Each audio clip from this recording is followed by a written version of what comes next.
ಇದು ಈಶಾವಾಸ್ಯ ಶ್ರೀಮದ್ ವಾಲ್ಮೀಕಿ ರಾಮಾಯಣ ಕೇಳಿ ಪ್ರತಿದಿನ.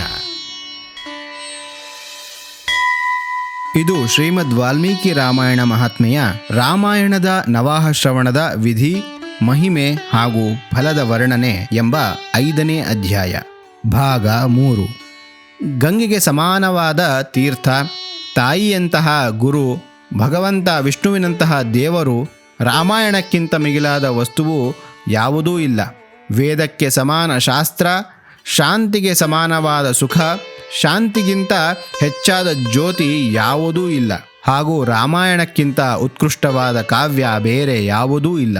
ಕ್ಷಮೆಗೆ ಸಮವಾದ ಬಲ, ಕೀರ್ತಿಗೆ ಸಮವಾದ ಧನ, ಜ್ಞಾನಕ್ಕೆ ಸಮವಾದ ಲಾಭ ಯಾವುದೂ ಇಲ್ಲ.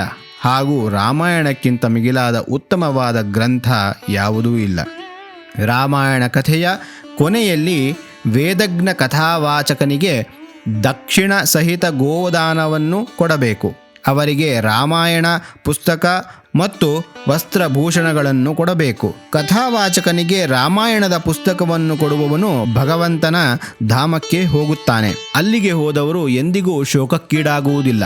ಧರ್ಮಾತ್ಮರಲ್ಲಿ ಶ್ರೇಷ್ಠರಾದ ಸನತ್ಕುಮಾರರೇ, ರಾಮಾಯಣದ ನವಾಹನ ಕಥೆಯನ್ನು ಪ್ರಾರಂಭಿಸಿ ಅದರ ಶ್ರವಣ ಮಾತ್ರದಿಂದ ಮನುಷ್ಯನು ಎಲ್ಲ ಪಾಪಗಳಿಂದ ಮುಕ್ತನಾಗಿ ಹೋಗುತ್ತಾನೆ.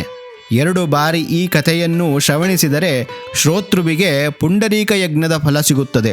ಜಿತೇಂದ್ರಿಯನಾಗಿ ವ್ರತಧಾರಣಪೂರ್ವಕ ರಾಮಾಯಣ ಕಥೆಯನ್ನು ಶ್ರವಣಿಸುವವನು 2 ಅಶ್ವಮೇಧ ಯಜ್ಞದ ಫಲವನ್ನು ಪಡೆಯುತ್ತಾನೆ.